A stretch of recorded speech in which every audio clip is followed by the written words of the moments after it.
In the spring of 1940, with the fall of France looming and Britain standing increasingly alone, a quiet transformation unfolded behind the doors of Whitehall. Few citizens knew of it then, and even fewer would ever learn of the classified missions it produced. The newly formed Special Operations Executive, SOE, was tasked with a mandate as stark as it was unconventional: set Europe ablaze. It was an order that demanded secrecy, improvisation, and extraordinary risk. Yet even among its earliest missions, one stood out not for its success, but for the puzzling silence that followed it: Operation Savannah. The mission began with urgency. Germany's rapid advance across Western Europe had exposed severe gaps in British intelligence. Traditional channels were collapsing as French resistance structures had yet to fully form, and the British Expeditionary Force was struggling merely to escape the continent. SOE planners knew they needed eyes inside occupied France within days, not weeks. Their solution was to deploy a small team of hand-picked commandos instructed to infiltrate the Loire Valley and observe German troop movements funneling toward the coast. The hope was to identify logistical weaknesses that could slow the German consolidation of power. The men chosen for this task were young, largely untested, and operating with equipment that today would seem astonishingly sparse. They carried silenced pistols, compact radios with limited range, and ration packs meant to last only a few days. One of them, Sergeant Harold Wren, had kept a brief pocket diary against regulations. In one of the surviving fragments he wrote, "We know little of the land, less of the people, and nothing of what waits for us." His words captured the raw uncertainty that defined the mission. By late May, the team landed by boat under the cover of a moonless night near Saint-Nazaire. At first, the mission progressed smoothly. They identified 2 German armored columns moving north and managed to relay coded signals back to London. These early reports helped British commanders anticipate shifts in German strategy that were not yet visible through aerial reconnaissance alone. But then the situation changed abruptly. German patrol density increased after the fall of Paris, and local informants, still unsure which side would ultimately protect them, became hesitant to assist Allied operatives. On the third night, one of the radio transmissions cut off mid-sentence. Operators at the receiving station in Hampshire flagged the interruption as abnormal, but with France collapsing and lines of communication failing everywhere, it was impossible to determine whether this was a technical malfunction or something more troubling. The SOE team was ordered to maintain radio silence and move to a secondary rendezvous point, a barn outside La Baule. The extraction craft waited offshore for 2 nights. Neither night brought signs of the commandos. Later accounts from French civilians offered only partial clues. One farmer recalled seeing 3 men in foreign uniforms heading toward the woods under German pursuit. Another local claimed that the men were captured, but no such arrest was ever logged in German records, an anomaly that still puzzles historians. Some suspect the men were forced to scatter, attempting to survive independently until they could reach neutral Spain. Others believe they were betrayed by a collaborator, though no evidence has ever confirmed this. What is known is that SOE filed the disappearance under restricted classification for decades. Internal memos revealed that high-level officials worried the missing operatives had been carrying early prototypes of British cipher pads, equipment that, if captured, could compromise entire networks across France. Yet subsequent investigations never found evidence that German intelligence gained access to SOE encryption methods. This discrepancy, the fear of compromise contrasted with the absence of any German advantage, remains one of the more persistent mysteries tied to the mission. For modern analysts, Operation Savannah illustrates the precarious balance between necessity and uncertainty that defined early British clandestine warfare. Speed often outweighed preparation, audacity overshadowed caution. The operatives who volunteered did so without guarantees of extraction or recognition. Their courage, though largely unrecorded, helped shape the evolution of Allied intelligence operations throughout the war. But the unanswered questions linger. Why did the radio transmission fail so abruptly? How did the team become exposed? And why do key documents related to the mission remain redacted even today? Some historians suggest that British officials were less concerned with German capture and more with the possibility of internal procedural failures, errors they preferred not to document openly. Others argue that the truth simply vanished with the men. As Britain recalibrated its clandestine strategy later that year, the disappearance of the Savannah team cast a long shadow. It was a reminder that even the most meticulously planned operations could dissolve into silence. And as the war expanded and SOE missions grew increasingly complex, that silence would echo through later operations, foretelling losses, doubts, and unanswered questions yet to come. The next mission, conceived under similar urgency, would prove no less enigmatic. By early 1941, Britain had survived the Blitz, but victory was far from certain. Deep in the corridors of the War Office, intelligence chiefs recognized an urgent need to disrupt the German war machine at its core, its rail network. The rail hubs of Belgium, particularly those near Liège and Namur, served as vital arteries feeding men, equipment, and fuel toward the Atlantic Wall. Yet few today know that one of the earliest coordinated sabotage missions targeting these lines, Operation Jeremiah, was also among the most mysterious. It began with precision planning, but ended with a disappearance that even decades of declassified files have failed to resolve. Operation Jeremiah was not shaped by traditional military logic. It was built instead on the idea of small, mobile teams striking surgically at points of maximum strategic value. The mission called for the infiltration of 2 explosive specialists and a Belgian liaison across the Franco-Belgian border. Their role: cripple the Liège rail junction using timed devices that would trigger simultaneous detonations without exposing the operatives to direct firefights. At the time, Germany relied heavily on predictable schedules, making sabotage of this kind especially disruptive. The men selected were from the early cohorts of the SOE's Section D, trained not only in demolitions but also in blending seamlessly into the civilian population. Among them was Lieutenant Edgar Collins, a 27-year-old engineer known for his unflinching calm. In a training memo dated March 12, 1941, Collins was described as precise to the point of obsession, ideal for mechanical timed operations. Alongside him was Corporal Alastair Dempsey, a railway worker turned saboteur whose knowledge of switching stations made him indispensable. Their Belgian guide, a resistance contact identified only as H, remains unnamed in surviving documents, one of many small omissions that later fueled speculation. Jeremiah's plan hinged on stealth. The team carried Schmidt time pencils, slim, color-coded fuses designed to delay explosions for up to 24 hours. These devices required careful calibration, especially in the cold Belgian spring where moisture could alter firing reliability. The men also carried forged papers, improvised civilian attire, and compact well-rod pistols, chosen for their near-silent discharge. Every element of the mission reflected the SOE's growing confidence in microsabotage techniques. Under overcast skies in late April, the team crossed into German-occupied territory disguised as migrant laborers. According to Collins's final letter home, preserved unofficially by his sister, the border crossing was tense but uneventful.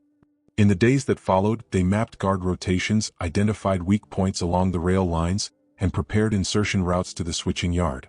A successful strike, even if temporary, would force the Germans to divert manpower away from frontline operations to repair the damage. But on May 3, something changed. SOE headquarters received an encoded message from Collins indicating the team was preparing to plant the charges that night. His tone appeared steady. No distress signals. No warnings. Yet the following transmission, expected within 12 hours, never came. Radio operators waited, adjusting frequencies, tapping out checks, but the airwaves remained silent. Initially, SOE analysts believed the team had simply gone to ground to avoid detection. German patrol density in Liège had increased, and strict curfews were now enforced. But by the third silent day, higher command grew alarmed. An extraction order was drafted but never issued. The risk of exposing other networks in the region was deemed too great. Thus began the uncomfortable waiting period, a hallmark of early SOE operations, where absence of proof was often treated as proof of disaster. Post-war accounts provide only fragments. Witnesses later reported unusual activity around the Liège junction, including a temporary shutdown of a side rail. This suggests that at least part of the charge placement might have succeeded. However, Belgian railway archives show no record of a major explosion during that period, creating a puzzling contradiction. Did the charges fail? Were they discovered? Or did the Germans cover up the extent of the damage to avoid revealing vulnerabilities? The most troubling detail surfaced decades later, when a partially declassified MI5 memorandum mentioned that a lead operative associated with Jeremiah went missing under unexplained circumstances near Liège on the same night the charges were to be set. The wording was vague, too vague for historians satisfied with clarity. Some researchers suspect the memo refers to Collins. Others argue it describes the Belgian liaison, whose name never appeared in official rosters. Another complication arose from German records. No executions matching Collins's or Dempsey's profiles were logged in May 1941. No arrests. No interrogations. Their identities do not appear in the files of the Abwehr or German police. In a war where secrecy was often shattered by captured documents, this absence feels almost unnatural. Modern military historians see Operation Jeremiah as a turning point. It demonstrated both the potential and the peril of early British sabotage strategy. The mission's abrupt cancellation, followed by the disappearance of its operatives, led SOE to shift toward more distributed networks and to tighten protocol for tracking field teams. Yet the unanswered questions linger. What happened in those final hours? Why do multiple records contradict each other? And why did British officials choose to keep Jeremiah classified longer than many more destructive operations? As 1941 progressed and Britain prepared for campaigns across multiple fronts, a new theater of mystery emerged, thousands of miles from Belgium, across the sands of North Africa. What unfolded there would prove even more enigmatic. By the beginning of 1942, the war in North Africa had become a contest not only of armored divisions but of information, fragments of intelligence that determined when and where the next blow would fall. While the British Eighth Army struggled to halt the momentum of Erwin Rommel's Afrika Korps, much of the region remained a vast, uncharted expanse of sand and rock. But hidden within that emptiness was a new battlefield, one where reconnaissance, not firepower, might determine the fate of a continent. It was in this environment that a classified desert patrol, later referenced only as File 17, embarked on a mission whose final moments remained cloaked in silence. The Long-Range Desert Group, or LRDG, had already earned its reputation as one of Britain's most resourceful reconnaissance forces. Operating in modified Chevrolet trucks reinforced for desert travel, the men of the LRDG could navigate hundreds of miles across terrain most armies considered impassable. For File 17, Command selected a composite patrol of 6 men, drivers, navigators, and 1 wireless operator. Their objective was twofold: map unguarded desert tracks being used by German supply convoys, and intercept any signals hinting at Rommel's planned offensive movements. The challenge was immense. Rommel's rapid maneuvers depended on his ability to move fuel, water, and ammunition through terrain largely invisible to Allied aerial surveillance. Discovering these tracks, hidden wadis, dried riverbeds, and abandoned caravan routes, could alter the balance of the campaign. In a briefing note dated February 10, 1942, Major Ralph Bagnold, founder of the LRDG, emphasized the urgency. If we find how the enemy moves across the deep desert, we find where he will strike next. The men of File 17 took that directive with the quiet professionalism typical of the unit. Their patrol began from Siwa Oasis in western Egypt. The trucks carried weeks of water, fuel, tinned food, spare tires, and the distinctive sun compass used when magnetic readings proved useless. The wireless operator, Corporal James Rutledge, was issued a compact number 11 radio set, the kind with limited range but reliable enough for scheduled transmissions during the cooler desert nights. The patrol leader, Lieutenant David Fletcher, logged their departure in a notebook that would later be recovered empty of any entries beyond the first 2 days. As they moved deeper into the desert, the men encountered the harsh realities that shaped North African warfare. Daytime heat that warped metal. Nighttime cold that cut through layers of clothing. Sandstorms that erased tire tracks within minutes. Yet despite these challenges, File 17 achieved early successes. They located a previously unmapped German refueling point and documented tire impressions consistent with Italian supply trucks. On February 17, a coded message from Fletcher reached headquarters with the terse line: "Movement patterns irregular. Further observation required." It was the last full message ever received. What happened next remains one of the Desert War's most enduring puzzles. 4 days later, a fragmentary transmission from Rutledge broke through the static at Cairo's receiving station. At first, operators believed it was normal interference. But the message, interrupted, faint, and never repeated, was transcribed as, "Contact sighted, more than expected, repositioning south." No context. No coordinates. No authentication code. Then silence. The disappearance triggered internal concern, but desert missions often lost contact due to equipment overheating or antenna damage. With Rommel preparing for his next offensive, headquarters had no capacity to dispatch search teams across hundreds of miles of uncharted terrain. All they could do was listen. For 8 nights, operators scanned the frequencies. Nothing returned. When the LRDG eventually retraced the patrol's intended route weeks later, they discovered only partial clues. A single truck wheel track veered south toward the Gilf Kabir Plateau, but then vanished into a dry wash where wind-sculpted dunes covered any remaining sign. No equipment was recovered. No tire remnants. No abandoned rations. It was as if the desert had consumed the patrol whole. German records from the period reveal nothing of an ambush or capture. The Afrika Korps maintained meticulous logs of engagements in the deep desert, yet none mention a patrol matching the British unit. Italian archives, equally detailed, contain no relevant entries. Even local Bedouin accounts, often reliable sources of desert sightings, yielded no reports of foreign soldiers or wreckage in early 1942. Historians have considered several possibilities.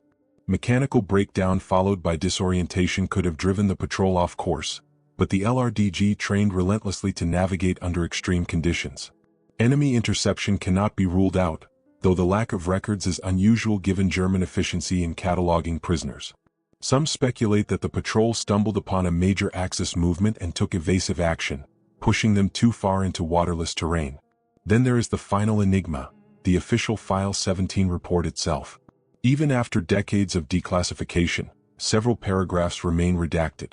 The surviving text hints at unresolved discrepancies between expected and documented enemy supply activity, suggesting that the patrol may have uncovered sensitive information about Axis logistics, details intelligence officials later chose not to reveal. Modern military scholars point to File 17 as a stark reminder of the desert's unforgiving nature. Even the most skilled navigators could vanish without a trace. The mission's silence still resonates across the literature of the North African campaign, a quiet footnote overshadowed by larger battles but no less significant in its mystery. As 1942 progressed, Allied focus shifted from the desert to the Mediterranean, where plans for the invasion of Sicily were taking shape. But the lessons of File 17, the dangers of incomplete intelligence and the fragility of covert field teams, would echo in the next high-stakes operation, one built on deception, secrecy, and misdirection. By mid-1943, as the Allies prepared to strike at the soft underbelly of Axis Europe, deception had become not just a tactic but a necessity. The Mediterranean was transforming into a chessboard of misleading signals, falsified reports, and covert maneuvers designed to fracture German expectations ahead of the invasion of Sicily. Many know of Operation Mincemeat, the famous ploy involving a corpse and forged papers, but few are aware of a parallel deception effort conducted under deeper classification, Operation Mistletoe. Its goal was to scramble German intelligence assessments through a combination of counterfeit transmissions, controlled leaks, and courier-delivered misinformation. Yet the operation's success would forever be shadowed by a courier who vanished carrying documents that have still never been fully explained. The origins of Mistletoe can be traced to the Mediterranean Allied Air Force's headquarters in Algiers. A small Anglo-American deception cell, working alongside Britain's political warfare executive, had determined that German commanders were relying heavily on intercepted radio traffic to anticipate Allied intentions. With Sicily chosen as the invasion target, the Allies needed the Germans to believe the landings would occur in Greece, Sardinia, or the Balkans.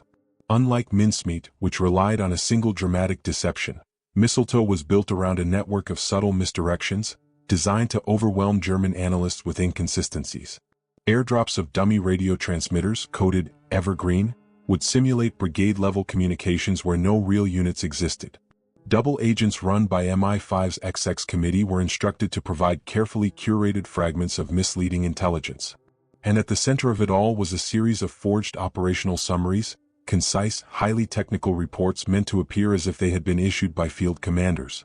These summaries were so convincing that even some Allied staff officers, unaware of the operation, believed them authentic.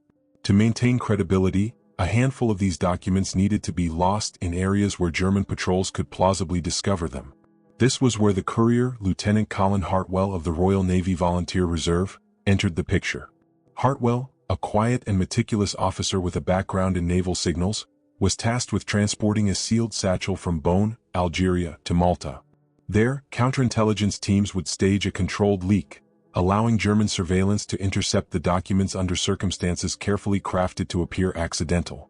Hartwell departed on June 19, 1943, aboard a small motor launch operating under strict radio silence.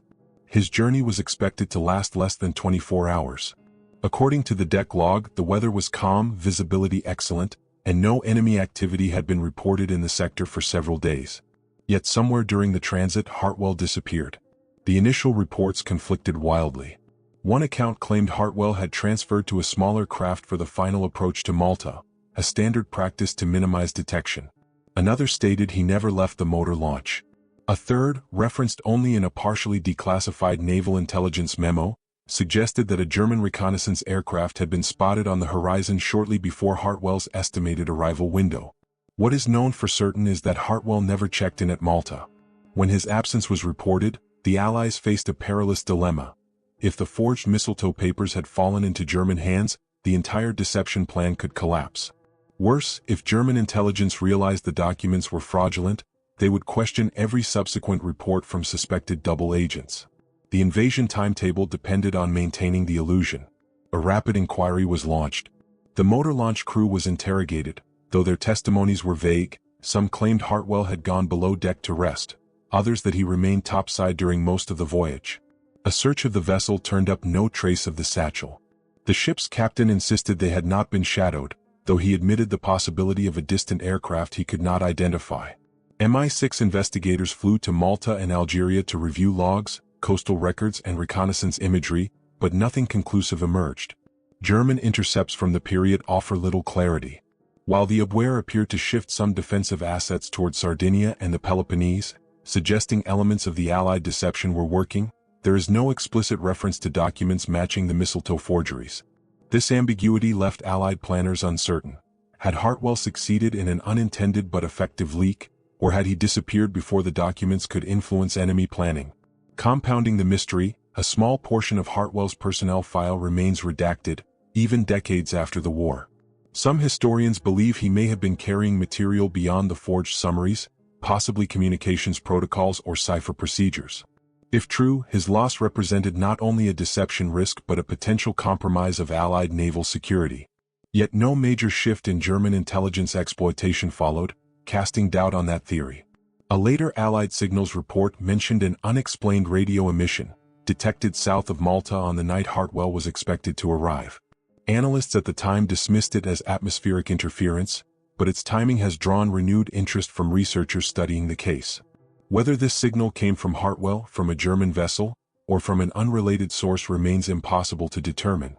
Operation Mistletoe ultimately succeeded in supporting the larger deception campaign surrounding the invasion of Sicily. German forces remained uncertain and divided, unable to commit fully to any single threat axis. But the fate of Lieutenant Hartwell, along with the documents he carried, remains one of the Mediterranean theater's lesser-known enigmas. Some believe he was lost at sea in an accident too mundane for official attention. Others suspect interception by enemy forces, his disappearance buried within wartime chaos. As the Allies turned toward the liberation of Western Europe, the lessons of mistletoe, uncertainty, risk, and the razor-thin line between success and catastrophe would guide planners for the next wave of clandestine missions. And in 1944, one such mission would lead a small team deep into occupied Normandy, where silence would again prove more haunting than failure. By early 1944, as the Allies prepared to retake Western Europe, the greatest challenge was not assembling fleets or divisions, but acquiring reliable intelligence from inside Nazi-occupied France. The Atlantic Wall, stretching from Norway to the Bay of Biscay, was a labyrinth of bunkers, radar stations, and concealed artillery posts. Aerial reconnaissance could only reveal so much. German forces had become adept at camouflage and radio discipline. To breach this veil, British intelligence conceived one of its most daring pre-invasion missions, Operation Whisper. It called for inserting a three-man signals team directly into occupied Normandy, placing them just miles from German command posts. Their assignment: relay real-time communications intercepts and troop movements before the coming Allied landings. The mission was built on necessity. Since 1943, decrypted Enigma traffic had provided an invaluable advantage, but frontline German units in France increasingly relied on short-range field radios that did not always reach the longer-range intercept sites in Britain. Capturing those signals required proximity, dangerously close proximity. This was where Whisper came in. The Special Operations Executive partnered with the Royal Corps of Signals to form an experimental forward signals detachment capable of covert interception from within enemy territory. It was the kind of operation that, if compromised, could unravel months of Allied preparations. The selected operatives represented a rare combination of linguists, engineers, and field operatives. Lieutenant Thomas Avery, age 31, was the team leader, an experienced wireless specialist who had previously served in the Middle East. His diary entries, though mostly routine, occasionally revealed flashes of unease. On May 15, he wrote, "We will be closer to German command nets than anyone has attempted.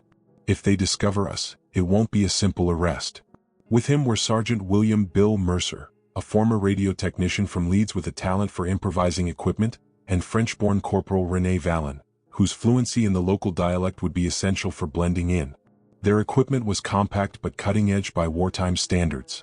Each carried miniature headphones, narrowband receivers, and a disguised shortwave transmitter sealed in a crate marked as agricultural supplies. The most unusual device was an experimental direction-finding loop, small enough to conceal under a thatched barn roof. It allowed the team to trace the bearings of short German transmissions, potentially identifying troop redeployments or command posts hidden from Allied aircraft. The insertion occurred on the night of May 28, 1944. A quiet moon provided cover as the operatives jumped from a Halifax bomber above the Bocage countryside east of Caen. French resistance contacts guided them to an abandoned farm near the village of Bellingerville, where they buried their parachutes and concealed the radio beneath rotting floorboards. From this position, they could monitor segments of the German 84 Corps' communications, vital components of the defenses that would soon confront the Normandy landings. The first day's intercepts impressed London. Fragmented but valuable reports detailed the rotation of a Panzer Grenadier regiment and the temporary shutdown of a radar station near the coast. Analysts at Bletchley Park cross-referenced the information with ultra-decrypts, confirming that Whisper was tapping into genuine, previously unreachable traffic. A note survives from an MI6 supervisor. Field transmissions confirm rapid readiness measures. The source is unusually close. Maintain utmost caution. But as the second night approached, the operation entered a dangerous phase. German units were tightening security in anticipation of Allied sabotage. Vallon reported increased foot patrols in the nearby hedgerows, forcing the team to limit operations to short bursts lasting no more than 60 seconds. Still, the intercepts continued to flow. Late in the evening of May 29th, the team transmitted a message regarding unusual panzer movements near Trorn, movements that London analysts later linked to German attempts to reposition forces ahead of what they believed might be a large Allied feint. Then, abruptly, the transmission stopped.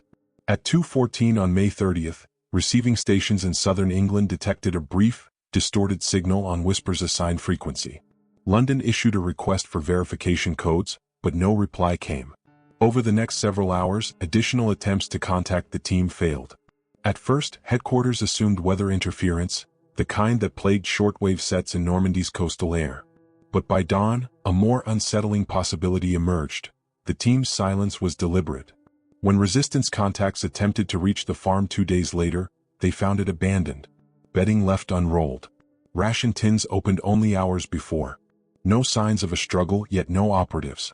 The wireless set was missing, though curiously the direction-finding loop remained hidden beneath the barn roof. Some believed this indicated a hasty evacuation. Others argued it suggested the team had been compromised and forced to flee. German records from the period provide only ambiguity. An internal Feldgendarmerie log mentions unusual wireless activity in the region, though no arrests were recorded. A separate Luftwaffe signal unit reported detecting a short, improperly keyed Allied transmission, near midnight on May 29th, likely Whisper's final message. But no follow-up appears in their files. No destroyed radio. No captured equipment. No bodies. It is one of several instances where wartime German efficiency seems to falter, raising questions no historian has fully answered. Some researchers believe the team fled into resistance protection, only to be killed during later reprisals after D-Day.